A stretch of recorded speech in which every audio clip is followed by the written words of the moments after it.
G'day, it's Shane here from Australian Off-Road, and I'm here with one of our great customers, Trent Moon from Moon Tours. Trent's trailer's in the service department at the moment, getting a few little tweaks and fix-ups.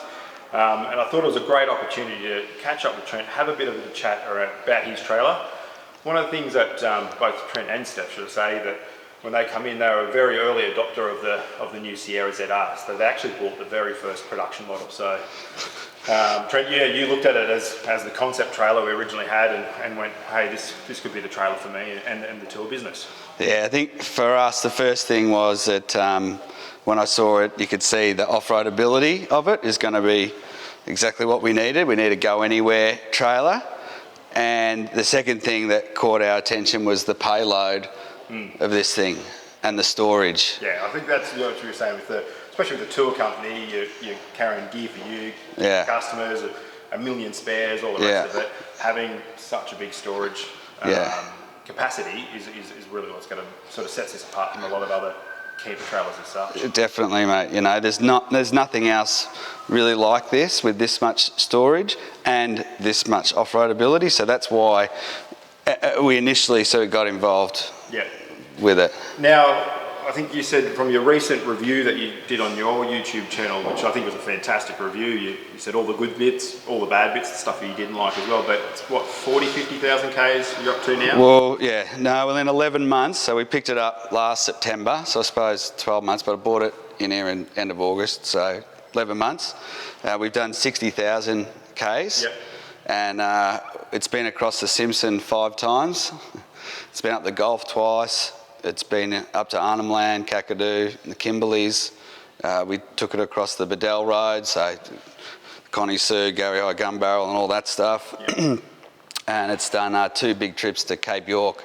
So all that in 11 months really was a big shakedown. I missed every single service except for, I got it here in about 10,000 for the first one. It hasn't had one since. So. And I think you made the comment on your review of it on your channel is that in that sort of 60,000 Ks in 11 months, the torture test that you've really given this trailer, whether it be any trailer, is probably more than what most camper trailers or off-road caravans or whatever would do in their entire lifetime. If they did half of what you've done, you'd be surprised. So to sort of condense that much travel into a relatively short period of time is huge for any trailer. So it's really good that it's held up the way it has. It's held up really good. It's taken a few hits along the way, but the crux of it all, you know, the chassis, the structure, the actual trailer itself, you know, none of that is let go. That's all held together completely fine. And it's been pretty good. I mean, you couldn't do that with a lot of trailers. You're not going to be able to just take them out and do all those trips back to back without any servicing. You know, it's a bit cruel to do that. But the thing I always thought was when we did the big mud flaps across the front, I should say, is we were really sort of, we've got great big 6mm mud flaps. These things are going to be absolutely indestructible. Now, looking at the footage of your trailer, they're absolutely shredded to pieces. I don't have much mud flap left, no. Yeah, so you can really see that it hasn't just been up the beach once or twice or gone to the local Big Four. You've absolutely put it through its paces, but like you said, ultimately, it's got you there and everywhere and back again. We're doing some touch-ups now, and like you said, to get it all those places with effectively just doing a bit of maintenance as you need on the way, it's been a huge success. No, it's been good. It's good, very good. Talk about, one of the things you did say is talking about sort of some kitchen layouts and stuff like that, when you're cooking and things like that. So they are all the things that we do continually work with, not only just Trent, but all of our customers. It is something that we like to do, is develop the products in conjunction with our customers, because not every trailer is perfect and everyone has got to cook and camp and do everything differently. So having a concept trailer like this where you've got the ability to make some alterations and changes is huge. So I know we're going to sit down and have a bit of a chat about a few different things for the next one, and we'll go from there, right? Well, you can never really get a full amount of, feedback from using it on a weekend or taking it up the beach or whatever. It's only when you really live out of it for a long period of time and that you get in all different kind of scenarios that you really find little things that could be better. And as I say, overall it's been great. There's a couple of things we'd probably, Amanda and you guys have already taken on some of it, so that's good. And that's one thing, I know you're a big advocate of it, and I know you're still kicking yourself isn't doing that extended drawbar.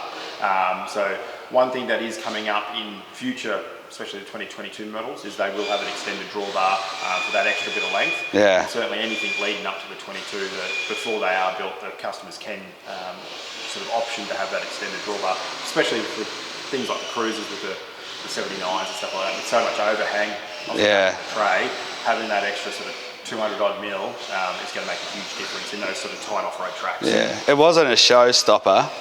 It wasn't a showstopper, but it was just when I was trying to jackknife the trailer. You don't have a lot of room to jackknife it, and you end up sort of hitting those or whatever. But I think for 99% of people, it's not going to matter that much. But I would have got it longer. It's definitely something we're taking on board, and one of the changes that we are making in the future production models.